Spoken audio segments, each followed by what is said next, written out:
that this meeting is being recorded. I think those are all of the announcements I have. So without further ado, let me introduce Sydney Trumbull to you. She is going to be our moderator for this evening. Sydney is a senior on the women's basketball team. She is a member of our Student Athlete Advisory Council. She's also an O-Pro. She is a business major and a minor in sport management. And I believe the quote from Daphne was that she's got it going on. So Sydney, I'm going to turn it over to you and you can do your magic. Have a good one. All right. So for tonight's Athlete Matters, we're going to be talking about diversity and social justice, which is a very, interesting topic, especially in today's society. So how we're going to run the panel is I'm going to ask each panelist a specific question. And then once that panelist answers the question, any panelist can chime in and continue the conversation. And then once the conversation has ended, I'm just going to ask another question. So before, we get into the questions, I'm going to introduce each panelist. So first we have Coach Cameron Conover, and he is in his 5th season as the head men's basketball coach at Oneonta. During his years in position, the Red Dragons have achieved a high level of success on the court, in the classroom, and the community.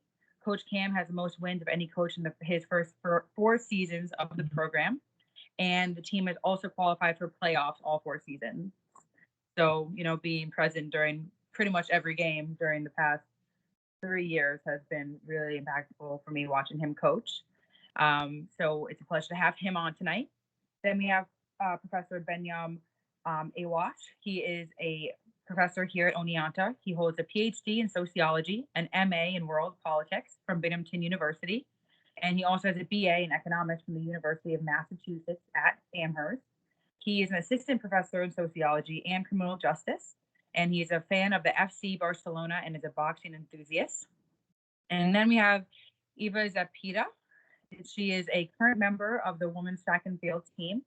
Her event is sprints, and she attended North Babylon High School and is now a junior majoring in anthropology. And then last but not least, we have Bryce Wooden, who is employed at SUNY Oneonta, and he is involved in being a college advisor and recruiter within the Educational Opportunity Program. He was born and raised in Oneonta and graduated from SUNY Brockport, where he was a student athlete and member of the college football team. His passion for social justice started within the SUNY athletics when his junior year, he was involved with the Read Hope and Action program, where the student athletes were able to read children's books to children within the Rochester City School District. The program inspired him to join clubs on campus that involve social justice topics. He is now currently a member of the local NAACP, which is in Oneonta. He's a community member for the Oneonta City and Otsego County Police Reform Board, and to give back to the community that raised him. So without further ado, we'll get into the questions. So the first question I have is for Coach Cam. And how would you personally define social justice? Sydney, first off, thanks for having me. I appreciate it. I think to me, very simple. I think just first part is treating everyone, it's giving everyone opportunity equal opportunity, really, whether that's opportunity to get a job, opportunity to go to school, opportunity to purchase a home. I think, and really, I think, people should be treated just and be treated right by all walks of life. So, the police officers, people in and around the community. I think just you should be treated just, and you're right. And you should be treated as a citizen all across the board. So that's in my head, my simple definition. Hopefully, I'm sure others may have great things to add to that.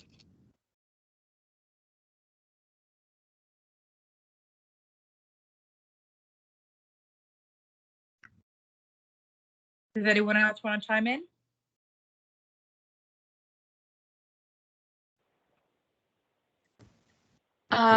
I guess to also add to that is, I guess social justice would also mean like noticing that there's the unequal opportunities in our society and working to solve those inequalities and work to fix that so everybody does have the opportunities to get everything that like basic human rights and like solve the problems for that and work towards that and get everybody involved and, you know, to work towards that.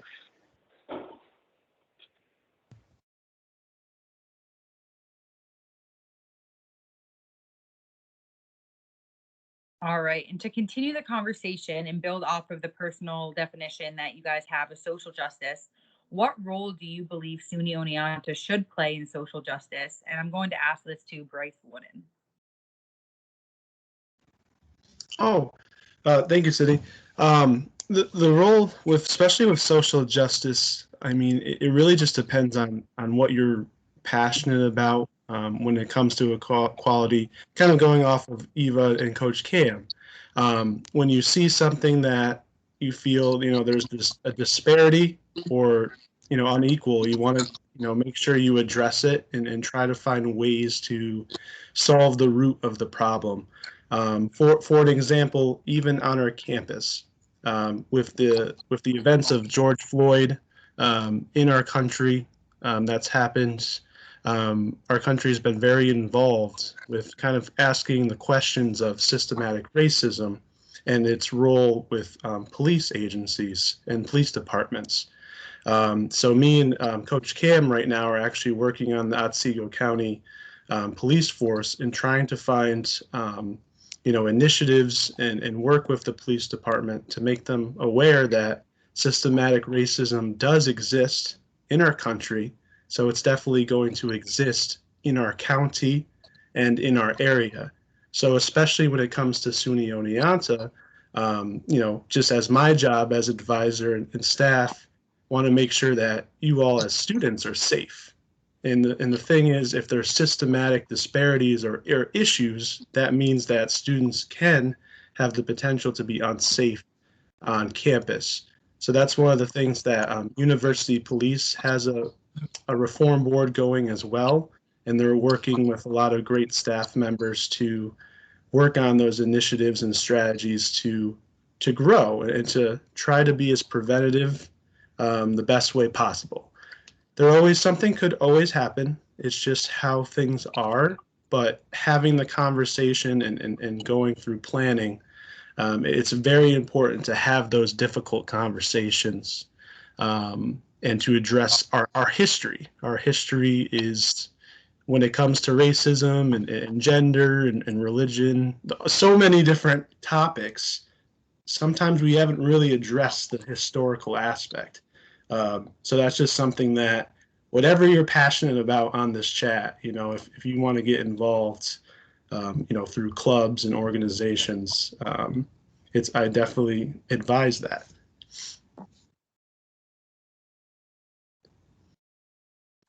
So just to chime in, if I may, I also would like to kind of recognize, I think the definition of social justice that I had in mind as well, very similar to Coach Cameron and Eva's as well. And so without overly complicating it, we do know what it means to be treated fairly, to be treated with dignity like a human being. And so the idea of social justice in terms of the definition is the view that every human being should be treated with dignity and should be able to live a life of dignity.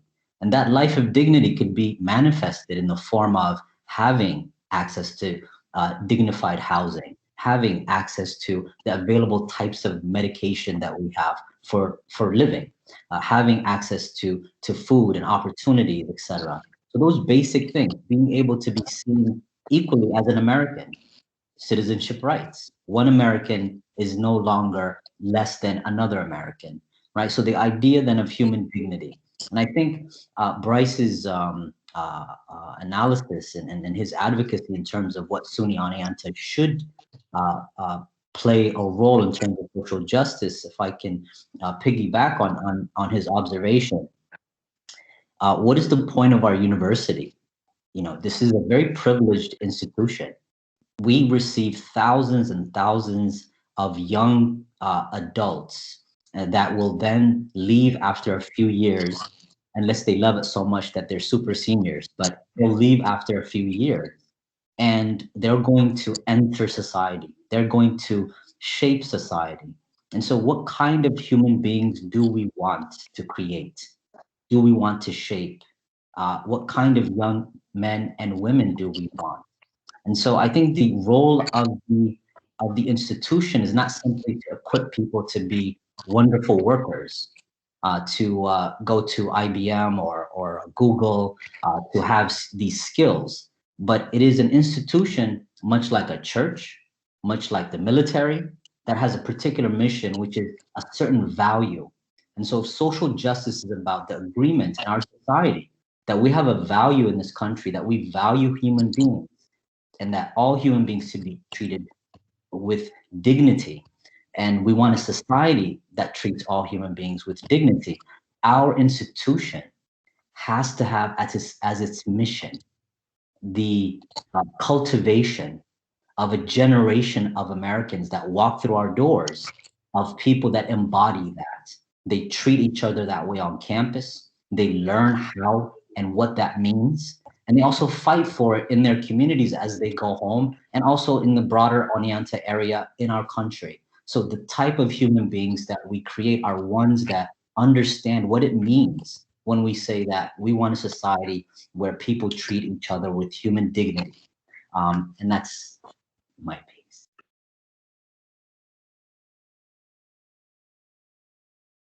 Absolutely. And I think that, the definition between everybody can be universal of treating people with respect and making sure that everyone's included, especially on our campus, because everybody, who is a member of our campus, whether you're an athlete, a student that participates in fraternities or Greek life, and also any clubs, and also with the professors and the role that they play, everybody has an impact on somebody.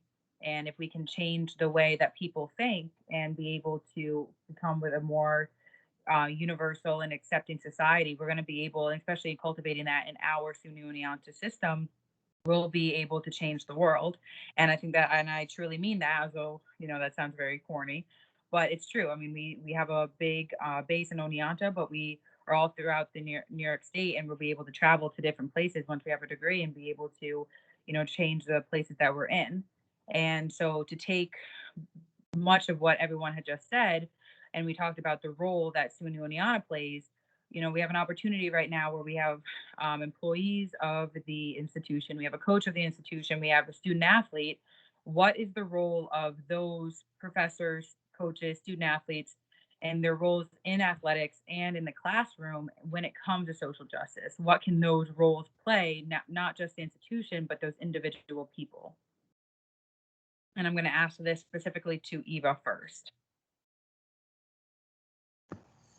So I guess like the role they could play is know that everybody doesn't come from the same place. Everybody has different resources, different opportunities, like abilities, and just basically have the understanding that everybody's different, and just be there to like listen and help in any which way they can, and not, I guess, target someone or like feels like they're left out just because they don't have the same opportunities or resources as everybody else. Like, just understand and be there to help everyone help guide them, and get to the same place that everybody is, and help them get those opportunities too. Sydney, I think, speak for myself, my role as a coach, certainly I'm a coach, but, even my coaching philosophy says right there, I'm an educator. So my job is to educate, and not that I have all the answers, but part of the education is learning too. So I'm learning as we go as well. But I think that I'd like to think myself and professors too will challenge our students to think critically, to potentially put in situations where they can have meaningful conversations about social justice. Sometimes it's a formal conversation, sometimes it's an informal conversation. But I certainly think that's an important role for coaches, as well as professors on our campus. And Sydney, I just wanted to feed off of Coach Kim and Eva. For the student athletes on this chat, or any students interested, I think the big thing also just with these issues is, as a student athlete, especially, you have so much power to make a difference, especially within your school and also the community. I can't tell you how many times, coming back to Oneonta, I still have, older gentlemen or, people within the community that remember, games from 2012, and, they see me involved in the activities and the community boards, and for whatever reason, they respect, my opinions and the things I have to say. And sometimes I think that's sad because a lot of times we've had community members expressing the same concerns for years. I have a lot of, friends and people that I know that are part of the community, but because they're not a student athlete or they don't have that, that thing to kind of represent or be a part of, their voices are not heard. So I feel like for us as student athletes, we do have kind of that opportunity to really shine and help our communities and help the people that don't have a voice. And then that's the big thing for me is, wanting to help everybody within the community, just because, even being a student athlete. So I just wanted to kind of, just express the power that everyone on this has, when it comes to, making a difference. I agree with all of you, and Bryce's focus on power was very powerful, because that's exactly what you're being asked to do. Is that, will you be using your power for the purposes of advocating for social justice, the purpose of advocating that all human beings should be treated with dignity? If you ever Google in the 1950s, 60s, the civil rights movement, you might see a sign that reads, "I am a human being."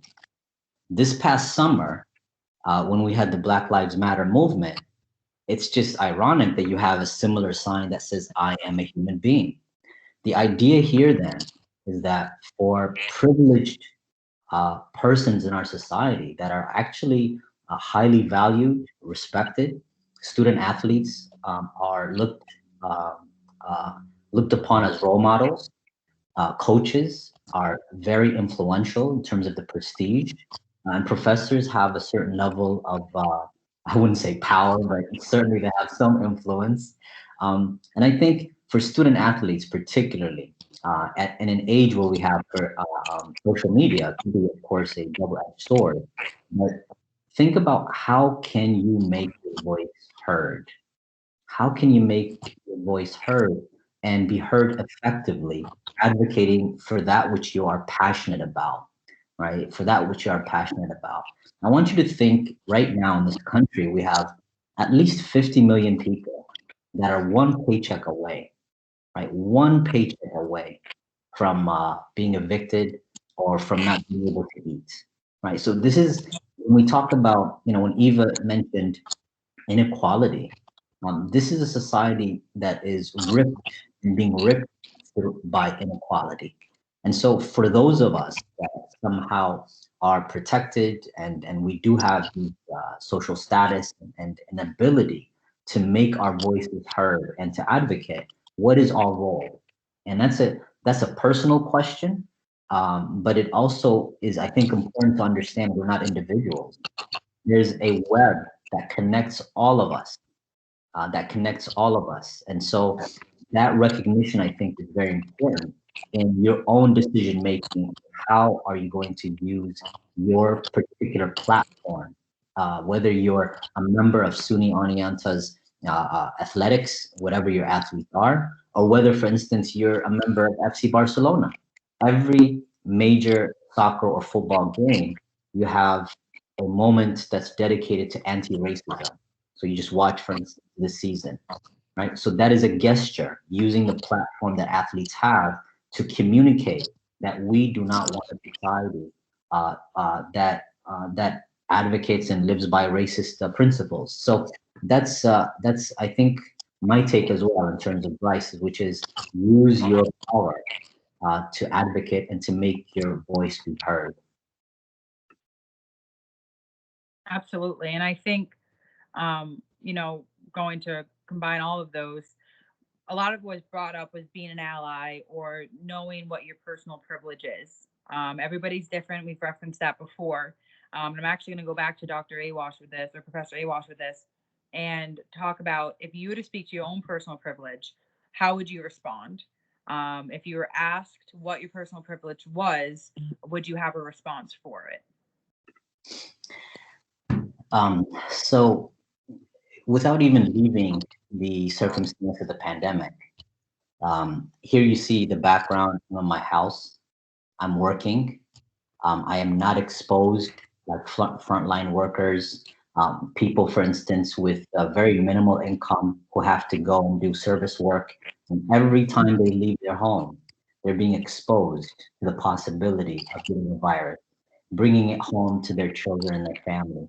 Yet here I am for about a year now, protected, and I get paid. I check my bank account. There's some money. I don't even think about it. There's no worry that if a stimulus check doesn't come, I or my family are going to go through hard times. That is an incredible, incredible privilege that translates into literally life and death during this time. As a person that was born in Ethiopia, when I came to this country, my parents were educated. They had a middle class, etc., status, and that opened up an opportunity for going to some really incredible schools, for living in certain types of neighborhoods, for not coming into contact with what many, many, many people in this country have been suffering, which is a criminal justice system that pretty much targets working and poor people. It might disproportionately impact racialized minorities, African Americans, Blacks, Latinos, but it really targets poor and working class people. Simply being part of a family that has a certain economic standing, a certain level of money, etc., that essentially protected me from some of the worst experiences that one can have when we think about whether it's police practices or etc. So yes, those are some of the things that I can think in terms of how I am personally privileged. And so even when I teach courses with respect to police practices today and the necessity of reforming the criminal justice system, the irony is that if you're Latino or African American, as an example, and you're middle class or upper class, it doesn't affect you at all. And that is a privilege of class. That is a privilege of your income status. So that's part of the basket in terms of what kind of privileges I enjoy in this society.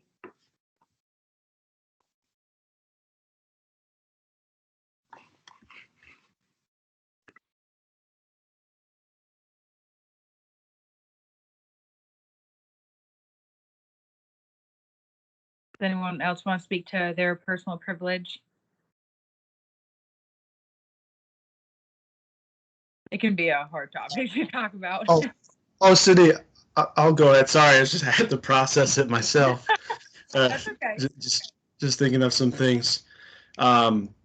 Yes, I think that's the big thing, just for all of us, just to feed off, is when it comes to privilege, it can be anything, and just reflecting on, just like personally, and just especially for us as as student athletes or educators, just having that role, number one, is a privilege, and realizing how important that is. And I think COVID too, I know for you all in the chat as student athletes and coaches, just how scary COVID-19 has been, and showing that, wow, the opportunity to participate in something you love and do every day is scary, and realize how much you love it. I think that's a big thing. But I think with just privilege, I think it's just important for all of us to identify it and have it in some way. I know for me personally, just with my parents, they were both first generation, college students. My parents were both, they didn't grow up with much. My mom was a farmer, my dad was a farmer, and they just kind of were very gritty and, had struggles growing up. And luckily, they worked hard so that I could have basically just a simple middle class life. So I always realized, having the privilege to have my parents around and to give me, provide me teachings and luckily to, love, sports and have athletics. Those things were really helpful. So just being aware of that was great. I think the big thing is, especially for certain things, though, you also have to look at what's around you when it comes to privilege. Yes, sometimes we all have privilege, that we have, but sometimes we have to be aware of our surroundings depending on, what racial population we are in or, any other category. We also have to be aware of kind of the historical context. And just what I mean by that is I'm biracial. Part Ethiopian and part German. My mom's German. So growing up with that, kind of culturally, my parents dealt with stuff, as an interracial couple in the late 80s, dealing with some things that even though they had privilege economically, just starting out working, they dealt with some things just because of society that, you can't really prepare for. My parents have been, evicted from their apartment before because they, the landlord just didn't like the crowd that was coming in pretty much. And people complained because they had a diverse friend group. So that was weird for my mom, being a white woman and not really dealing with, racism before or, maybe probably sexism when she was, growing up, but just not dealing with the racism of, wow, having diverse friends can get me in a situation. And also just dealing with my parents, like there was a lot of tough conversations growing up because we were victims of a police raid similar to Breonna Taylor, where there was a mistaken identity with an address, and my parents were held at gunpoint, and I was sleeping. And that was tough for my parents. And, from age 7 on, it was always these difficult conversations my parents were teaching me. And they still teach me at 26 years old that just for me, I just wanted to be a kid. I didn't want to talk about race. I didn't want to talk about, what to do if a police officer pulls me over or what to do if someone doesn't like me because of my skin tone. These are some of the things that still go on, I'm sure, on a college campus now in 2021. And that's not right. And we need to have more conversations like this to address this. The time is now to, try to grow and make this not exist anymore. So that's a long one, but just kind of wanted to talk about privilege. We have it, but also be aware of, some of the disparities that you may have just for having a certain race or certain gender or, loving someone. It's pretty sad, but we still deal with it. Sydney, yeah, to go off what Bryce said, in particular with social justice, in particular with race, certainly I've in my lifetime, I've never had to worry about getting killed by the police, and that's something that directly because of my race, and I think I know that, I'm aware of that. I think it's brought more to light recently, but I think people need to understand that. And Bryce's story there, I mean, I've known that story. That happened in this community where his parents were held at gunpoint. I've had one of a African American player, his mother, shared me a story. She didn't want her son wearing a hoodie at night. She shared a story because she was worried for his life. That's something that I mean, when she told me that story, It's something that certainly my parents didn't have to worry about. Me coming home if I wear my hoodie a certain way. With I might lose my life. So that's certainly. I'm aware that there's things that I don't have to worry about that maybe somebody with African American may have to worry about.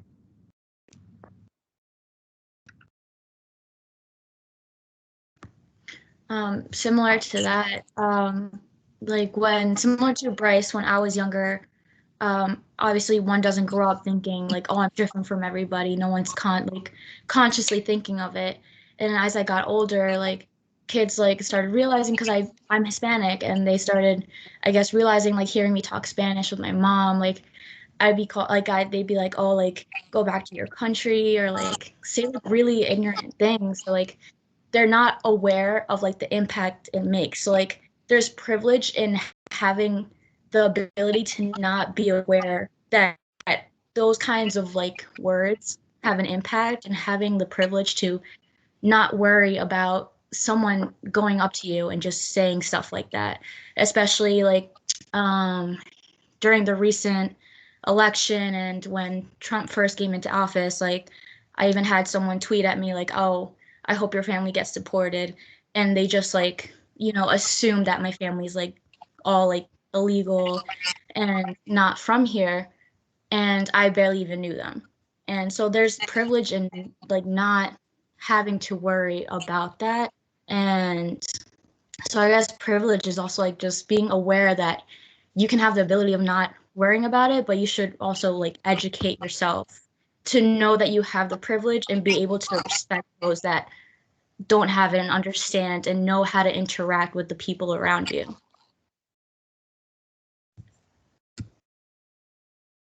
Absolutely. And everyone touched on the fact that privilege is all about, your experience, and whether that might be something that you portray, that can be an outward, whether it's your race, your gender, or something like Bryce mentioned, who you love.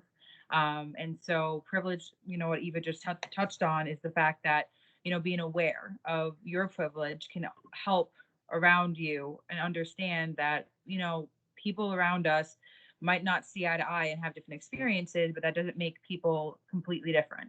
And we need to understand that. And so to expand on this topic further, I'm going to go back to Bryce. And so when you are talking about social justice and you're talking about personal privilege and the ways that you can better the social justice, and talking about, what diversity is and making people more educated on social justice, is there a way that you can do that wrong?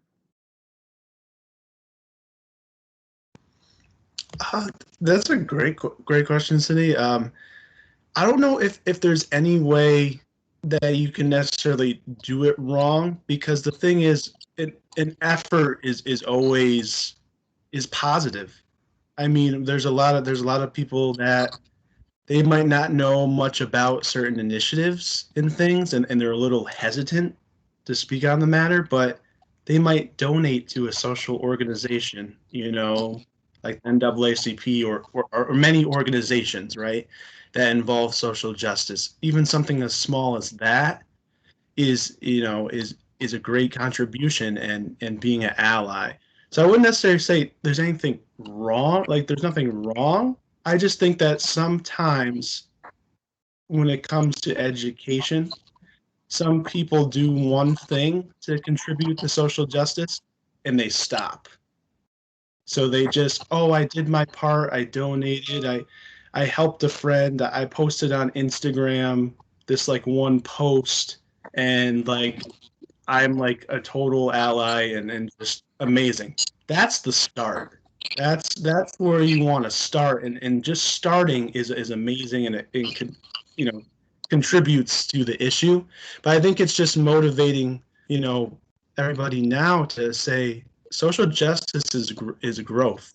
It's just like when you are a student athlete, coming in your first year, and you're trying to grow by the time that you're a senior to be the most all-around player that you can be. You're trying to develop every aspect of your game, to win championships, win all conference, go be an all-American.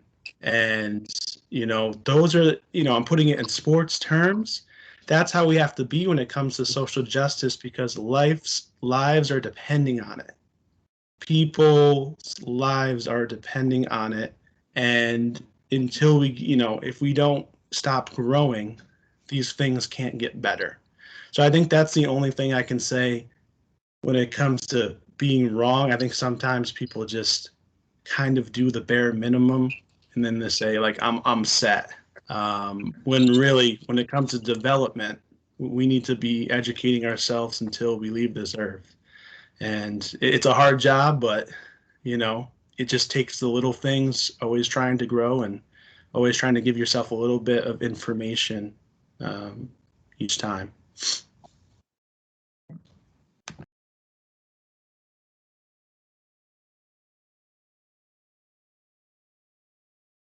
Yeah, I absolutely agree with that. I think, the tip of the iceberg is just to be able to break the ice. And I think a lot of people avoid this subject of diversity or social justice because they're afraid of saying something wrong. And I think by saying something wrong, you learn from, whether it's somebody correcting you, whether it's somebody that is sharing their experience with you. Just talking to the four of you right now, I've learned so much about my own personal privilege and seeing, where maybe I'm thinking wrong or maybe that I'm thinking right, but I can expand on that. And I hope everybody that's watching is doing the same thing that I am and being able to take in what you guys are saying. And, everyone has different experiences and knowledge to share. So the more we talk about it, the better that this society is going to get, especially within the social justice topic. And so what Bryce was talked about, he talked a lot about growth and being able to change the mindset of what's going on, but then also be able to speak about it and being able to expand further about what people are thinking and how they share experiences. So I'm going to go to Coach Cam with this one. It's going to be the last question, and we're going to talk about as we reflect on our society, especially our campus community, and exactly what we've talked about tonight with personal privilege, exactly what social justice is defined by somebody might be different than how somebody else defines it. But as we reflect specifically on our campus community and the time period that we're in, where it's growth and change, and our society right now is, in a hardship. So, how do we focus as a community and continue to grow on campus and make Oneonta a better place for everybody? That's a great question. Continue with what Bryce said. We all have the mindset of growing. I think that it's going to take a collective effort from the top down, bottom up, whichever we want, from students and using their voice and their power, to coaches, to professors, to administration, and all understand that this is really important. And I think, as Dr. Iwash said earlier, was our job is really to not necessarily foster people who can work at IBM, but foster global citizens who can go out and do great things and become great citizens in wherever they end up. So it's a collective, but I think more conversations like this is great, right? It's a great start. But how do we keep it going? I think we have to have more individually. I can certainly have more conversations, and I think if everyone has that approach, we'll be better off. I think there's something that I think as a campus that I was talking with a fellow employee. We have I don't think most people know, we have what's called CME. I doubt a lot of you know what the CME is. CME, Center for Cultural Multicultural Experiences on our campus, and you don't know where it is. It's at the bottom of our campus, and I think there's how do we accentuate that more? We need to maybe talk about that, or maybe we move that center to the center of campus potentially somewhere else, and so it's more prominent, more accessible. So that's something I think as a campus that I like to see some type of to somehow accentuate that office more, and whether it's by moving it, whether that's remote programming, whether that's making a requirement to pass through that. I don't know, but there's something that we can do there. I don't think it's a hard fix, really.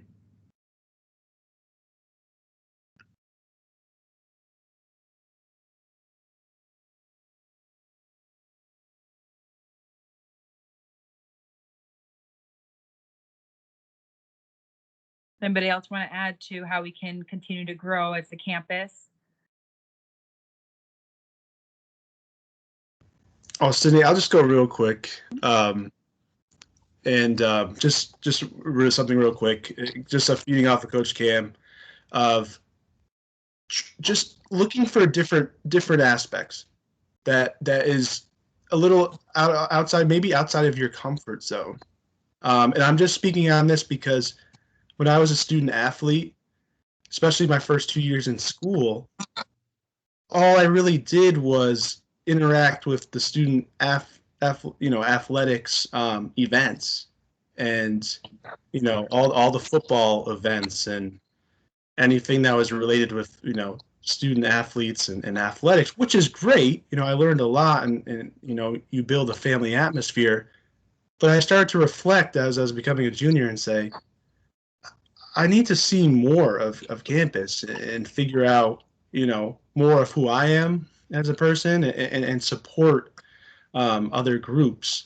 So, especially in my junior year, I started going to different clubs and supporting, my other friends who weren't student athletes, going to a lot of multicultural events.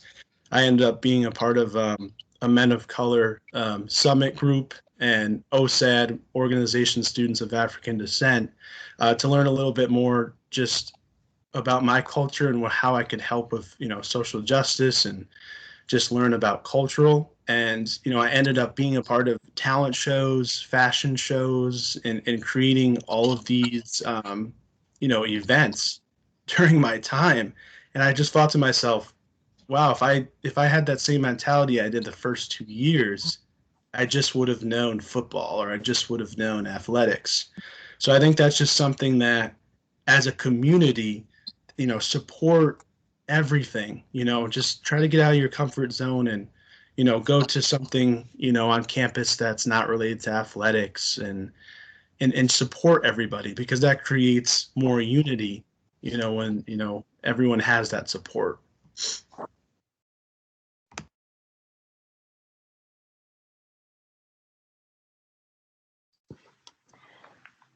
So to add to both suggestions for perhaps how we can continue to improve our community, I would say that from the top, as Coach Cameron was saying, from the top to acknowledge the injustices in the United States, to acknowledge these injustices, as a result, to make it the mission for our university to create, whether it's in the classroom, whether it's through coaching staff and student athletes, to engage in ritual activity that reinforces a particular acknowledgement of injustice. So whether that's taking a knee, whether some sort of other activities, right? That also extends to the classroom, where there's a clear and these activities do exist to a certain extent in terms of pedagogy, in terms of teaching, in terms of trying to provide a very critical mind to thinking about injustices. And I think Eva's point is also very, very relevant in terms of how do we think about again, focusing and improving our campus with this eye towards social justice, and that's listening. So venues like what we have here, that allows the airing of our views, discussion, an opportunity to learn, but also a very important opportunity to learn from uh, uh, experiences of people that can give us great insight into these things that we hear about perhaps and don't know as much about on a personal level. And that gives us an opportunity for education, and that gives us an opportunity also for educating others, right? What is it that we've learned from this activity today, for instance, and how can we spread and the knowledge that we've gained to our families, to our friends on social media. So I would say that thinking about dorm rooms and the different types of programming and activity, thinking about classrooms, thinking about the athletic events and activities and social events, again with the eye toward incorporating those injustices that we acknowledge as a campus as salient, as important to think about and to combat.